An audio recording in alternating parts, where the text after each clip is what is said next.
चलिए एक बार मैं रिव्यू कर देता हूँ, क्योंकि रिकॉर्डिंग चालू नहीं करी थी, तो जो बच्चे क्लास में नहीं रहते उन्हें थोड़ी सी दिक्कत हो जाती है। चलिए, तो हम बात करें ह्यूमन रिप्रोडक्शन की, तो ह्यूमन रिप्रोडक्शन में ये चीजें मैंने डिस्कस कर दी कि पहला पॉइंट आता है कि ह्यूमन के अंदर जो रिप्रोडक्शन होता है वो सेक्सुअल होता है, और यहाँ पर दो पेरेंट्स की रिक्वायरमेंट होती है, एक मेल और एक फीमेल।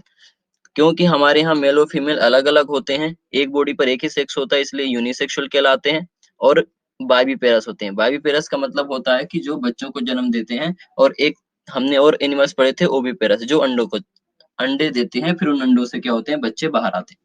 तो ये ह्यूमन रिप्रोडक्शन का इंट्रोडक्शन था। अब हम बात करते हैं आगे। तो अभी मैंने आपको बोला कि ह्यूमन रिप्रोडक्शन क्या होती है, एक जटिल प्रक्रिया है, कॉम्प्लेक्स प्रोसेस है और लंबी प्रोसेस है। तो यदि मैं इसको सीधे पढ़ाना स्टार्ट करता हूँ एक-एक करके, जैसे बुक में दिया होता है, तो आपको बिल्कुल समझ में नहीं आएगा, और समझ में आ भी गया तो आज की क्लास का आपको पता होगा, कल की क्लास में आते हुए आज ही भूल जाओगे और कल का पता होगा। यानी एक क्लासेस के बाद जब दूसरे में आओगे तो आपको मैक्सिमम चीज़ें याद नहीं रहेंगी, भूल जाओगे। जैसे यदि आपको कोई चीज़ आपको आगे बढ़ना है तो आप क्या करते हो, अपनी लाइफ में एक गोल सेट करते हो कि हाँ, ये गोल पे हमें काम करना है, तो क्या करते हो आप कि गोल बनाने के बाद आप ये देखते हो कि वो कैसे करना है, कब करना है और क्यों करना है। ये सारे क्वेश्चन का जवाब आपको पता होता है जब आपके पास कोई गोल होता है। उसी तरीके से यदि हम ह्यूमन रिप्रोडक्शन पढ़ें तो हमारा कुछ ना कुछ गोल सेट करने पड़ेंगे। तो ह्यूमन रिप्रोडक्शन को खत्म करना है, उसके गोल क्या होगा या कैसे करना है, तो उसके कुछ पॉइंट्स हैं। सीधे हम रिप्रोडक्शन को एक साथ नहीं करेंगे, छोटे-छोटे पॉइंट्स में करेंगे। और उन पॉइंट को कि एक ह्यूमन रिप्रोडक्शन में क्या-क्या होता है, हम पूरा एक पेज में डिस्कस कर लेते हैं कि क्या-क्या देखने को मिलता है। फिर इन्हीं चीज़ों को मैं क्या करूँगा, डिटेल में एक्सप्लेन करूँगा। उससे क्या होगा कि आपका अंदर माइंड मैप बन जाएगा, और उस माइंड मैप के द्वारा आप क्या कर पाओगे, ईज़िली चीज़ों को याद रख पाओगे, समझ पाओगे। तो ह्यूमन रिप्रोडक्शन में कुछ इवेंट्स देख लेते हैं, events of human reproduction. Events events of human reproduction, यानी मानव जनन की घटनाएं, कि मानव जनन में कौन कौन सी घटनाएं होती हैं। ठीक है, मानव जनन की घटनाएं, इन जैसे अपन ने क्या किया था कि सेक्सुअल रिप्रोडक्शन में कौन कौन से इवेंट्स होते हैं वो पिछले चैप्टर में देखा था शॉर्ट में। उसी तरीके से शॉर्ट में सबसे पहले कुछ पॉइंट हम लिखने वाले हैं, और इन्हीं पॉइंट को हम डिटेल में कर लेंगे ना, तो हमारा रिप्रोडक्शन खत्म हो जाएगा। तो कौन कौन से पॉइंट जनरली आपको यहाँ देखने को मिलेंगे। फर्स्ट पॉइंट, यानी मानव जनन में सबसे पहले हमें ये पता होना चाहिए, जो फर्स्ट प्रोसेस आती है, this is a gametogenesis. Gametogenesis क्यों? क्योंकि आपको पता है कि यदि आपको एक मानव बनाना है, एक नया जीव बनाना है, तो उसके लिए हमें क्या चाहिए होता है? सबसे पहली रिक्वायरमेंट हमारी यही होती है कि हमें क्या, एग और स्पर्म चाहिए होते हैं। यानी मादा से हमें अंडाणु चाहिए होते हैं, ओवम चाहिए होते हैं, और मेल से यानी नर से हमें क्या चाहिए होते हैं? स्पर्म चाहिए होते हैं। तो स्पर्म और ओवम तभी मिल पाएँगे हमें जब क्या होगी? गेमेटोजेनेसिस होगी, जिसको हिंदी में क्या कहते हैं? युग्मक जनन। क्या कहते हैं? युग्मक जनन। तो युग्मक जनन इसको भी डिटेल में करेंगे। First process this is gametogenesis. इसके बाद जो सेकंड इवेंट आएगा, तो सेकंड इवेंट हमारा है गेमीट ट्रांसफर। गेमीट ट्रांसफर, आपको पता है आपने गेमीट बना लिया, मेल के अंदर मेल गेमीट बन गया, फीमेल के अंदर फीमेल गेमीट। लेकिन काम तो इससे नहीं होगा ना, उन दोनों को मिलाना ज़रूरी है।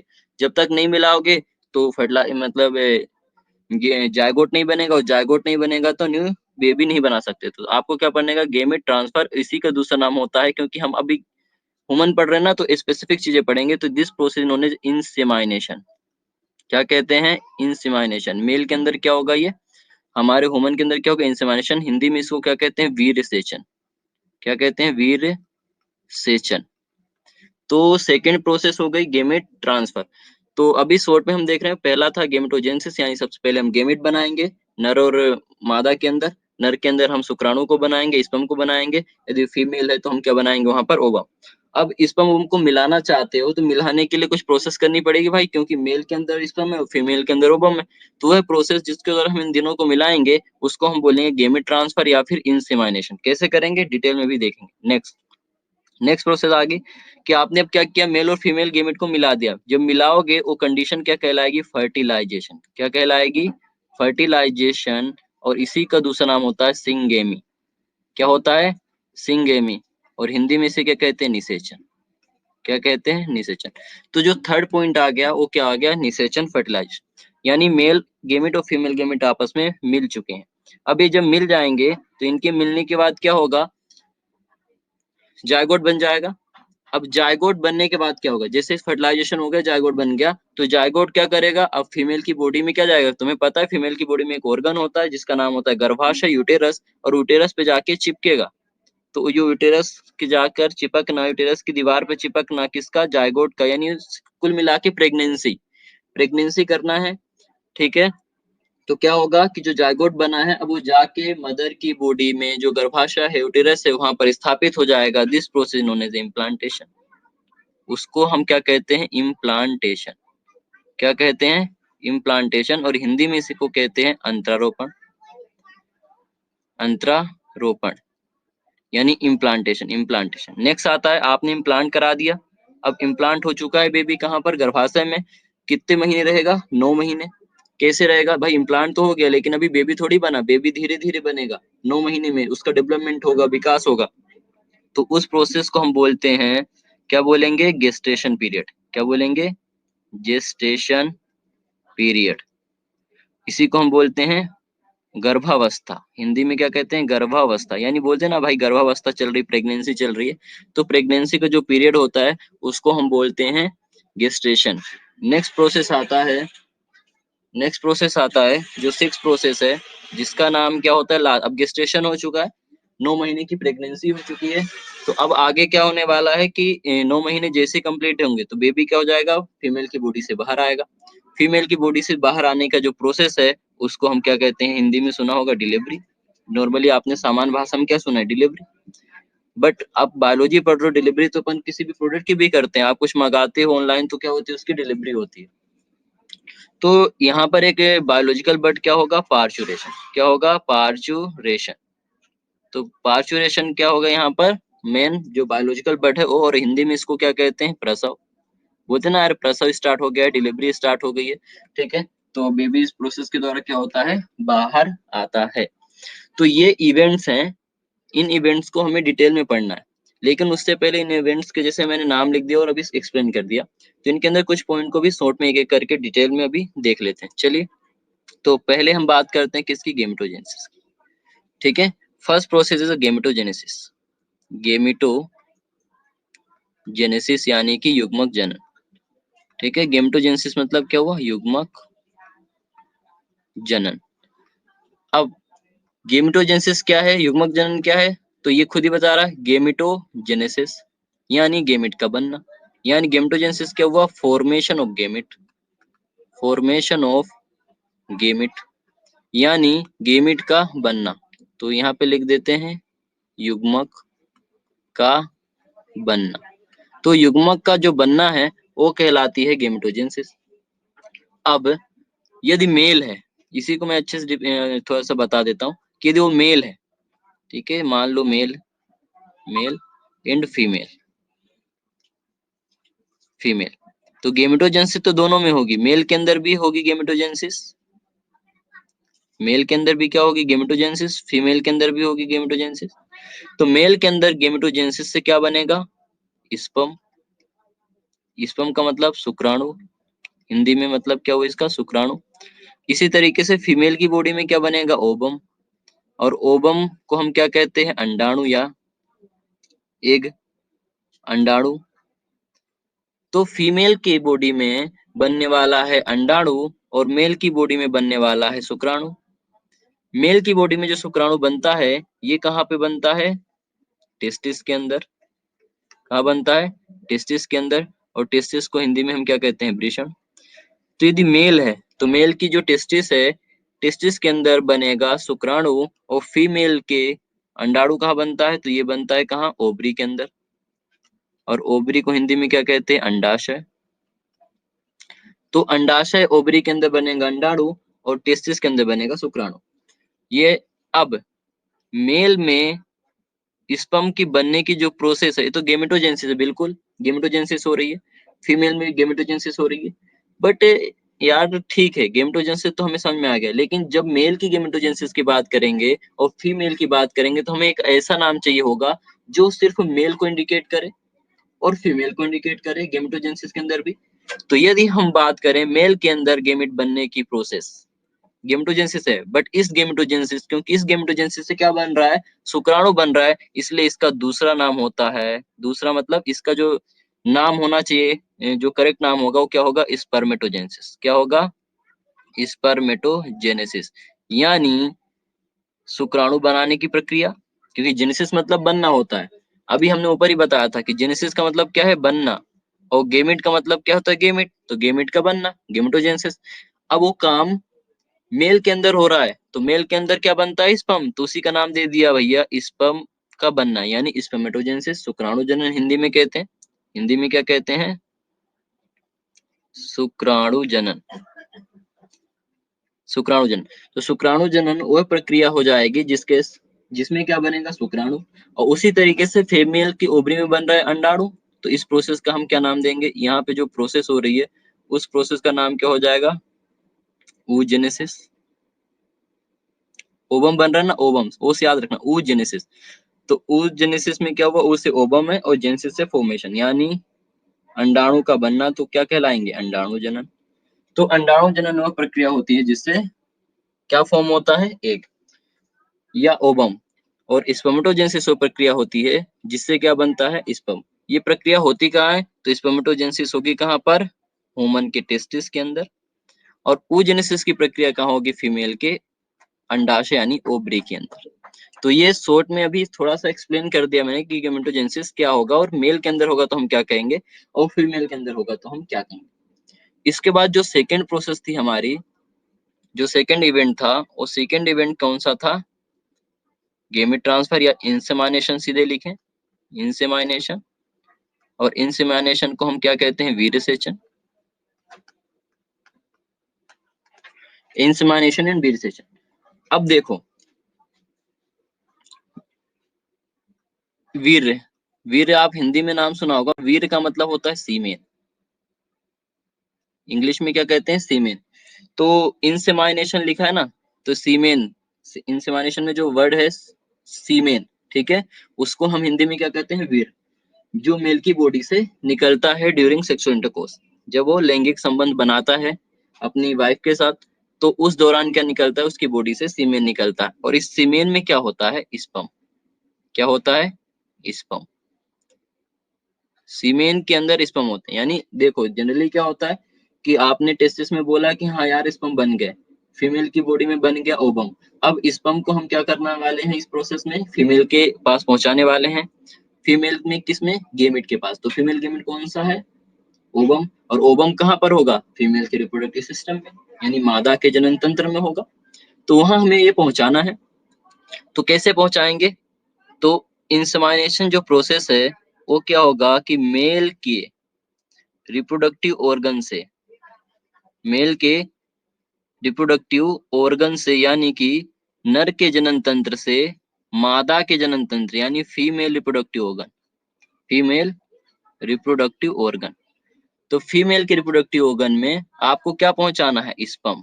क्या पहुंचाना है, स्पर्म। तो this process is known as insemination. लेकिन स्पर्म पहुंचाओगे तो स्पर्म अकेले नहीं जाते हैं, स्पर्म के साथ क्या होता है, स्पर्म के साथ क्या होता है, प्लस लिक्विड, लिक्विड पदार्थ होता है। क्यों, क्योंकि अकेले स्पर्म जा ही नहीं सकता भाई। यदि आपको सेक्सुअल इंटरकोर्स के दौरान ना सोचो कि अकेले स्पर्म चला जाए, तो जा ही नहीं सकता, उसको क्या होना है, कुछ लिक्विड के साथ जाता है, तो लिक्विड में घोलना पड़ेगा स्पर्म को, घोलना मतलब उस लिक्विड के साथ डालना पड़ेगा।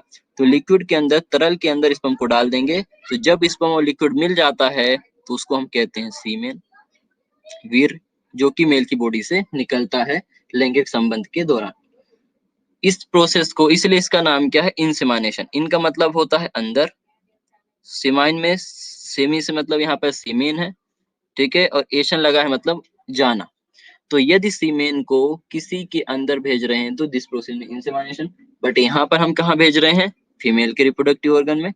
क्यों भेज रहे हैं, क्योंकि ओवम तो आ नहीं सकता।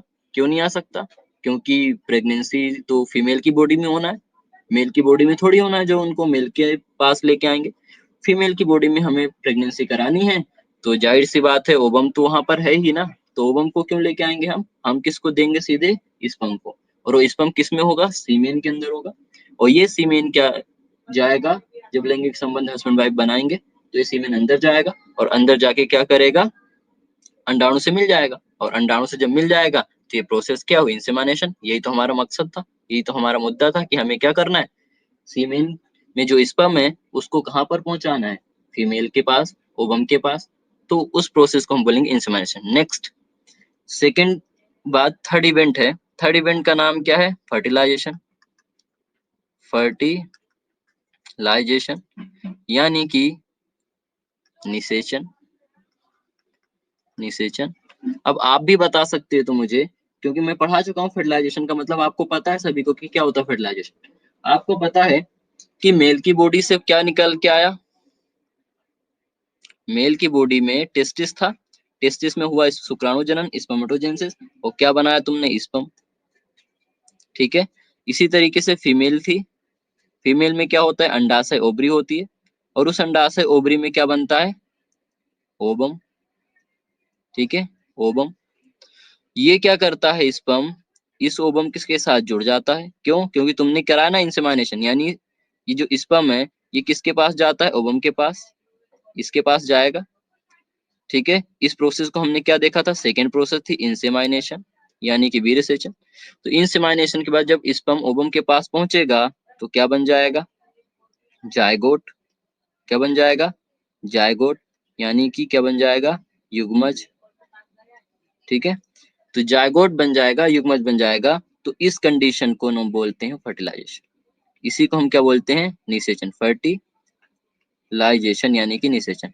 तो निषेचन वह प्रक्रिया है जिसके द्वारा स्पर्म ओवम पास नहीं आते, पास नहीं आते, ध्यान रखो, पास आने के लिए इंसेमिनेशन कराया था, ये क्या करते हैं, आपस में जुड़ जाते हैं, और स्पर्म होता है एन, यानी स्पर्म के अंदर 23 क्रोमोसोम होते हैं, ओवम के अंदर भी एन होगा 23 क्रोमोसोम, और ये दोनों आपस में फ्यूज हो जाएंगे, जुड़ जाएंगे, तो बन जाएगा क्या, 2n, यानी कि 46 क्रोमोसोम, और इसी को हम क्या कहते हैं, जायगोट। तो जायगोट बनाने की जो प्रक्रिया है उसको हम क्या कहते हैं, फर्टिलाइजेशन, निषेचन, और इसी का दूसरा नाम होता है सिंगेमी, यानी कि संलयन। तो नर युग्मक शुक्राणु का, मादा युग्मक अंडाणु का मिलना, और मिलकर एक नई संरचना बनाना जिसका नाम होता है युग्मज, जायगोट, उसको कहते हैं हम फर्टिलाइजेशन। यानी इस प्रोसेस को हम क्या कहते हैं, फर्टिलाइजेशन, निषेचन। नेक्स्ट जो इवेंट आता है, नेक्स्ट इवेंट है फोर्थ इवेंट। फोर्थ इवेंट, अब फर्टिलाइजेशन हो गया ना, देखो वही तो मैं बोल रहा हूँ, कॉन्सेप्ट प्रिपेयर कर रहा हूँ मैं अभी अभी तो चैप्टर मैंने स्टार्ट ही नहीं किया है, सिर्फ मैं आपको जो सामान्य भाषा में आप सुनते हो उसी को थोड़ा सा बायोलॉजिकली समझाने की कोशिश कर रहा हूँ। यदि ये पूरा समझ में आ गया तो समझ लो रिप्रोडक्शन समझ में आ गया, बस उसको डिटेल में पढ़ना है थोड़ा सा। तो जो फोर्थ पॉइंट आता है, क्योंकि फर्टिलाइजेशन तो हो गया, अब फर्टिलाइजेशन हो गया तो अब क्या करें, तो जाहिर सी बात है फर्टिलाइजेशन के बाद आगे चीजें तो होगी ना, जायगोट तो बन गया, तुम्हारा जायगोट डेवलप होगा फीमेल की बॉडी में, तो और फिर क्या होगा, इम्प्लांट। तो नेक्स्ट प्रोसेस जो आती है इम्प्लांटेशन। इम्प्लांटेशन, देखो कुछ इसको हिंदी में क्या कहते हैं, अंतरारोपण। कुछ लोगों को ये वर्ड समझ में नहीं आ रहा होगा, क्या है ये इम्प्लांटेशन, क्या होता है, हमने तो नहीं सुना अभी तक। तो देखो मैं थोड़ा सा और समझाने की कोशिश करता हूँ। फीमेल का रिप्रोडक्टिव ऑर्गन बनाता हूँ, ठीक है, ये फीमेल का रिप्रोडक्टिव ऑर्गन बनाने की कोशिश कर रहा हूँ। ठीक है, डायग्राम थोड़ा अच्छा नहीं बनेगा, लेकिन आप थोड़ा समझने के लिए काफी है। देखो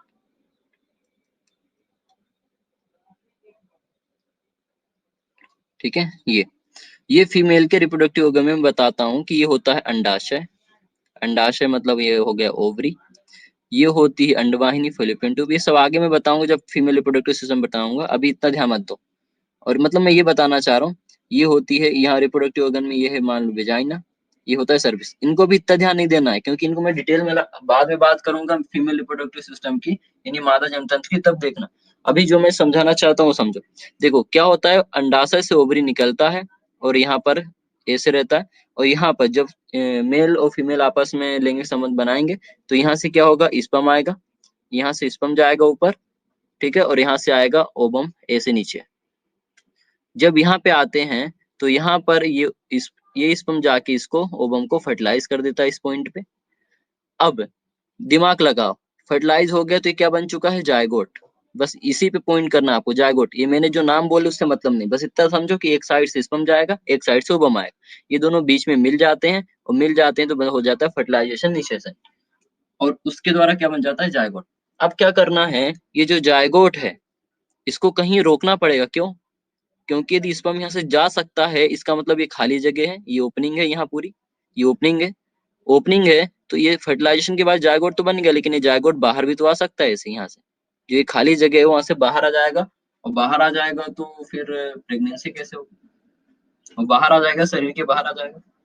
तो इस चीज से बचने के लिए क्या होता है कि जो जायगोट है भाई उसको तो 9 महीने रखना है, तो कैसे रखें? ये जो एरिया मैंने बनाया था खाली वाला, जिसमें मैं दिखा रहा हूँ ये एरिया, ये ट्राइंगल जैसा, जो ट्राइंगल जैसा एरिया है, इस एरिया को हम कहते हैं गर्भाशय। क्या कहते हैं? गर्भाशय। और गर्भाशय को हम क्या कहते हैं? यूटेरस। इंग्लिश में क्या कहते हैं? यूटेरस। तो यूटेरस जो गर्भाशय है, यहाँ पर जायगोट क्या होगा, उसको हमें कहीं बांधना पड़ेगा, जोड़ना पड़ेगा, ताकि गिरे नहीं। तो इसकी जो दीवार है ना, ये ठीक है, मैं दूसरा कलर ले लेता हूँ, ठीक है। ये जो दीवारें हैं ना, ये इन दीवारों पे हम इसको क्या करेंगे, इसे बांध देंगे। बांध देंगे तो क्या होगा, भले ये खाली जगह है इधर, लेकिन ये उससे नीचे नहीं आएगा, क्यों? आपने इसको बांध दिया ना, यहाँ पर। कहाँ पर? गर्भाशय की जो दीवार थी वहां पर इसको बांध दिया। तो यही समझो, जो बांध दिया ना, इसी को प्रोसेस को हम बोलते हैं इम्प्लांटेशन। क्योंकि आप बायोलॉजी पढ़ रहे हो तो इतनी लिख सकते हैं बांध दिया, ठीक है, तो आप क्या बोलोगे उसको? इम्प्लांटेशन। तो इम्प्लांटेशन जो है अंतरारोपण वो प्रक्रिया है जिसके द्वारा निषेचन से बनने वाले जायगोट को आप गर्भाशय की दीवार में चिपका देते हैं, ताकि वो बाहर ना आ जाए, ठीक है। उस प्रोसेस को हम क्या कहते हैं? इम्प्लांटेशन। नेक्स्ट बात करते हैं इम्प्लांटेशन के बाद, जो नेक्स्ट इवेंट है, फिफ्थ इवेंट। अब इम्प्लांटेशन कर दिया तो नेक्स्ट इवेंट कौन सी है? गेस्टेशन। और गेस्टेशन को हम क्या बोलते हैं? गर्भावस्था। गर्भावस्था। तो गर्भावस्था में क्या होता है, अभी मैं बता के आया हूँ कि गर्भावस्था जनरली कितने मंथ की होती है ह्यूमन फीमेल में? 9 मंथ। 9 मंथ।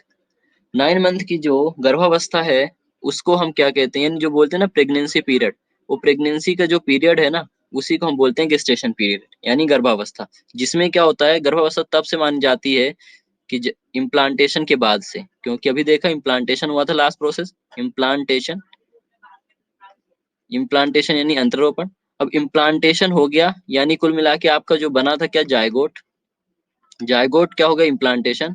और इम्प्लांटेशन तब होता है जब वो 2n पे होता है, और ये सिंगल सेल होता है। ये जायगोट क्या है? सिंगल सेल है। ये कल ऑब्जेक्टिव में भी मैंने दिया था, कुछ लोगों ने डबल सेल मान लिया उसको। भाई डबल सेल नहीं है, वो सिंगल सेल ही है। 2n का मतलब डबल सेल नहीं होता। 2n का मतलब होता है कि उसके अंदर क्रोमोसोम कितने हैं? 46 है। वुमन की बात करें तो 2n का मतलब 46 क्रोमोसोम है, लेकिन सेल एक ही होती है, जायगोट। अब ये सेल क्या करेगी? एक सेल है, ये कंटिन्यूस सेल डिवीजन करेगी, और ऐसे करके बहुत सारी सेल्स बनाएगी। यानी कुल मिला के जब सेल्स बनती जाएगी तो ऐसा हो जाए कुछ, पहले एक सेल थी, 2 सेल हुई, तो इस तरीके का। इसके बाद 4 सेल हो जाएगी, इस तरीके का सेल कुछ बनेगा। ऐसे करके कंटिन्यू क्या होता है, इनके अंदर सेल डिवीजन होता है, बहुत सारी सेल्स आपस में ऐसे बनती जाती हैं। और आपस में वो सेल अलग अलग नहीं हो जाएंगे, अलग अलग हो जाएंगे तो फिर एक जीव कैसे बनाएंगे? तो सारी सेल क्या होंगी? आपस में जुड़ी हुई होती है। इसलिए ऐसे करते करते बहुत सारी सेल बनाएंगे। जब बहुत सारी सेल्स बन जाएगी तो इसको एक्चुअली जायगोट जो था, ये यहाँ पर जायगोट था, एक सेल थी तो जायगोट था। जायगोट डेवलप करके जब बहुत सारी सेल्स बना लेता है तो इसको हम कहते हैं, एक नया नाम दे देते हैं, ब्लास्टोसिस्ट। याद नहीं रहे कोई बात नहीं, मैं गारंटी ले रहा हूँ आपको याद हो जाएगा, टेंशन मत। तो याद रखो कि जब वो सेल बढ़ने लगती है ना, तो उसका नाम हम बदल के क्या बोल देते हैं? ब्लास्टोसिस्ट। और यही ब्लास्टोसिस्ट क्या करता है? इम्प्लांटेशन। अब इम्प्लांटेशन के आगे की देखते हैं। इम्प्लांटेशन के आगे अब क्या हुआ कि ये और कंटिन्यू डिवीजन करेगा, और धीरे धीरे क्या बन जाएगा? एम्ब्रियो। क्या बनेगा? एम्ब्रियो। एम्ब्रियो यानी भ्रूण। और भ्रूण आगे डेवलप होके जब अच्छे से डेवलप हो जाएगा, जिसमें हमें हाथ पैर पूरी बॉडी हमें लगेगा, उसको देख के आप बता सकते हो कि हाँ ये इंसान का बच्चा है, तो अब हम उसको क्या कहने लगते हैं? फीटस। क्या कहने लगते हैं? फीटस। ठीक है, ह्यूमन बच्चे, या फिर ऐसे समझो तब उसको आपने बोल दिया कि हाँ यार ये बेबी बन चुका है, फीटस बन चुका है। और ये पूरा काम कितने दिनों में होता है या कितने महीने में होता है? तो ये पूरा काम होता है 9 मंथ में। ठीक है, यानी इम्प्लांटेशन के बाद तुमने एक ह्यूमन बच्चा बना दिया, एक मानव का नया इकाई बना दी, एक नया जीव बना दिया। ठीक है, तो वो जो जीव है वो लगभग 9 महीने में बनता है, और इस प्रोसेस को हम बोलते हैं गर्भावस्था गेस्टेशन पीरियड। इसमें बहुत सारे चेंज आते हैं कि पहले सेल थी, फिर ऑर्गन बने, टिश्यू बना, फिर ऑर्गन बना, ऑर्गन के बाद पूरे सिस्टम बन गए, फिर पूरे सिस्टम मिलके क्या हुआ, एक जीव बना दिया। तो ये पूरा काम एक कोई छोटी प्रोसेस तो नहीं, काफी टाइम लगता है। तो मैक्सिमम जो टाइम है 9 महीने में, वो मतलब ह्यूमन रिप्रोडक्शन का, वो मैक्सिमम टाइम यहीं पे जाता है, किसमें, गर्भावस्था में। नेक्स्ट लास्ट पॉइंट जो कि तुरंत हो जाता है, नेक्स्ट लास्ट पॉइंट जो हमारा आता है 6 पॉइंट, जिसका नाम हमने क्या दिया था, पार्चुरेशन या फिर डिलीवरी। पार्चुरेशन,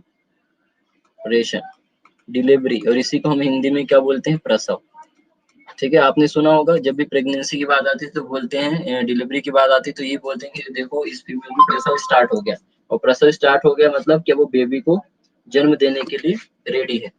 तो एक्चुअली होता क्या इसमें, देखो हमने क्या भी आपको बताया पहले कि भाई इम्प्लांटेशन हो चुका है, और 9 महीने का टाइम पीरियड में क्या होता है, बेबी डेवलप होता है। मान लो 9 महीने, तो 9 महीने जैसे हुए तो क्या हो गया है, बेबी डेवलप हो चुका है। बेबी क्या हो चुका है, डेवलप। डेवलप मतलब बन चुका है। जब बेबी डेवलप हो चुका है, बन चुका है, तो अब तो रेडी हो गया है आने के लिए बाहर। मतलब कि अब उसका पूरा हाथ पैर आंख पूरी बॉडी बन चुकी है, वो सांस भी लेने में सक्षम है। ठीक है, यानी बाहर आके जिंदा रहने में सक्षम है। तो जैसे ही वो बॉडी उसकी पूरी डेवलप हो गई, तो हमारी बॉडी में एक, तुम्हें पता है, ब्रेन के पास एक ग्लैंड होती है। ब्रेन के पास एक ग्लैंड होती है, यानी ग्रंथि होती है, जिसका नाम होता है pituitary gland. Pituitary gland. Pituitary gland को हम हिंदी में क्या कहते हैं, पीयूष ग्रंथि। क्या कहते हैं, पीयूष ग्रंथि।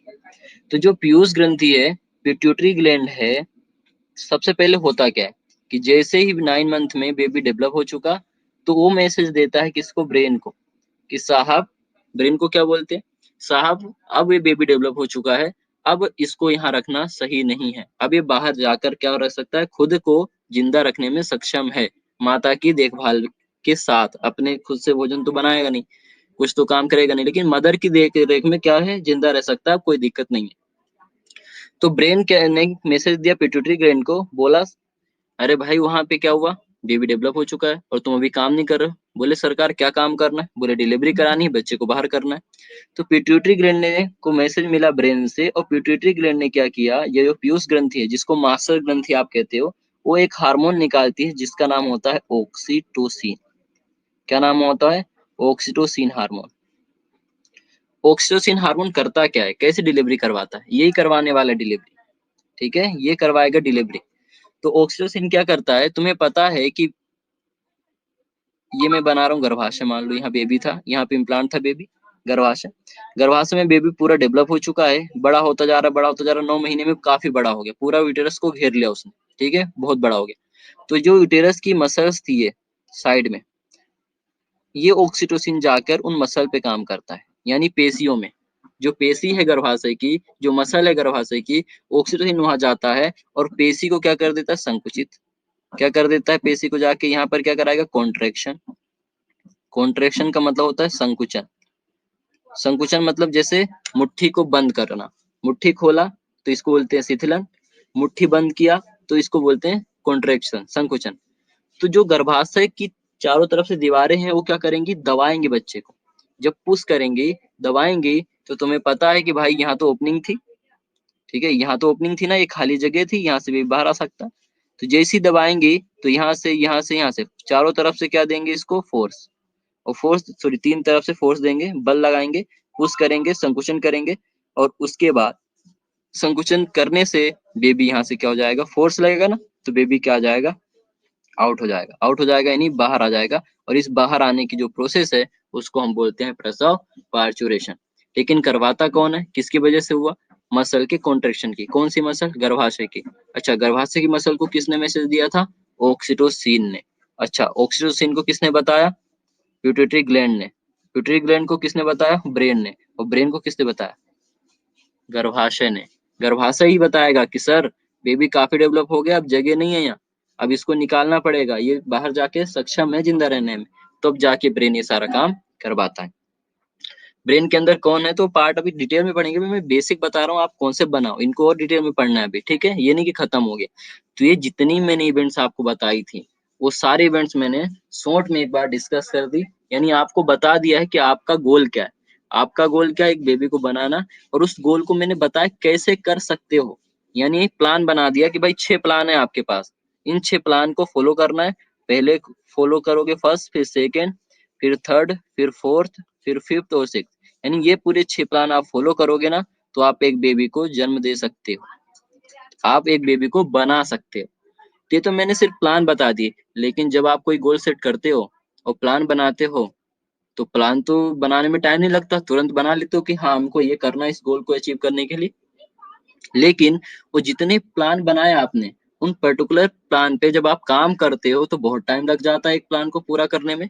तो वही चीज यहाँ पे, ये जितने इवेंट मैंने बोली 6, ये 6 इवेंट को अब एक एक करके इतने डिटेल में हम पढ़ने वाले हैं कि मतलब जैसे पहले मैंने बोला था ना कि गेमेटोजेनेसिस, युग्मक जनन, अच्छा मैंने बता दिया बनते हैं, लेकिन कैसे होगा भाई, कैसे बनेंगे ये, कहाँ बनेंगे, क्यों बनेंगे, ये सारे मतलब गेमेट बनाने की तैयारियां करेंगे हम। तो इन चीजों को आप डिटेल में पढ़ने वाले हैं। तो फर्स्ट इवेंट थी हमारी क्या, गेमेटोजेनेसिस, उसमें मैंने आपको समझा दिया था काफी चीजें। अब देखो, गेमेटोजेनेसिस करवाना है, युग्मक जनन करवाना है, तो कहाँ होगा भाई, गेमेटोजेनेसिस कहाँ होगी, मेल के अंदर। अच्छा, oogenesis कहाँ होगी, बिल्कुल आपने बताया फीमेल के अंदर, अभी आपने पढ़ा था, हाँ मैंने ऐसे पढ़ा है। लेकिन उसके अंदर कहाँ, फिर आपने बोला अभी भैया आपने बताया था टेस्टिस के अंदर स्पर्म बनते हैं और ओवरी के अंदर ओवम बनते हैं, हाँ बिल्कुल सही बताया मैंने। अच्छा, ये टेस्टिस कहाँ होता है, मेल में। अच्छा, अकेला टेस्टिस ने क्या बना दिया, ओ स्पर्म, और बना दिया किसने, फीमेल ने ओवम, अंडाणु ने, अंडाणु बना दिया किसने, अंडाशय ने। क्या इतना नॉलेज काफी है आपके लिए, बिल्कुल नहीं है, आप 12th में हो, ठीक है, आप बच्चे तो है नहीं छोटी क्लास में कि बस आपको इतना बता दिया काम खत्म हो गया। क्यों, क्योंकि भाई मेल के अंदर स्पर्म बना कैसे है, ठीक है, टेस्टिस में कैसे बना, टेस्टिस में कौन सी संरचना है, ठीक है, और उसके अलावा भी तो रिप्रोडक्टिव ऑर्गन है भाई, इंसेमिनेशन कैसे किया, कौन सा ऑर्गन था जिससे इंसेमिनेशन किया आपने। तो कुल मिला के पूरा मेल रिप्रोडक्टिव सिस्टम पढ़ना पड़ेगा। तुमने सुना होगा मादा जनन तंत्र और नर जनन तंत्र, तो भाई नर के अंदर पूरी रिप्रोडक्टिव ऑर्गन को पढ़ना पड़ेगा, तब आप गेमेटोजेनेसिस को अच्छे से समझ पाओगे। तो अब हम बात करेंगे, सबसे पहले पढ़ेंगे मादा जनन तंत्र और नर जनन तंत्र। तो मादा को बाद में पढ़ेंगे, फीमेल को बाद में पढ़ेंगे, सबसे पहले हम पढ़ेंगे मेल के रिप्रोडक्टिव सिस्टम की। तो आइए नए टॉपिक से स्टार्ट करते हैं, नए सिरे से स्टार्ट करते हैं। तो पहला जो बात आता है ह्यूमन के अंदर, male male reproductive system, male reproductive यहाँ पे रिप्रोडक्टिव सिस्टम। तो मेल रिप्रोडक्टिव सिस्टम को हम क्या कहते हैं, मानव जनन, सॉरी नर जनन तंत्र,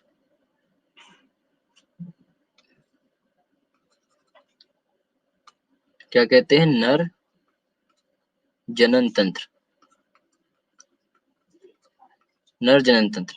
तो नर जनन तंत्र के अंदर अकेला टेस्टिस नहीं है, बहुत सारे ऑर्गन्स हैं, और सब ऐसे नहीं फालतू हैं, सबका कुछ ना कुछ काम है, सब कुछ ना कुछ मदद करने वाले हैं। तो कौन कौन से, जनरली हम क्या करते हैं कि जनरली मेल रिप्रोडक्टिव सिस्टम को हम क्या करते हैं, 2 पार्ट में डिवाइड करके पढ़ते हैं। कितने पार्ट में डिवाइड करके, 2 पार्ट में डिवाइड करके पढ़ते हैं।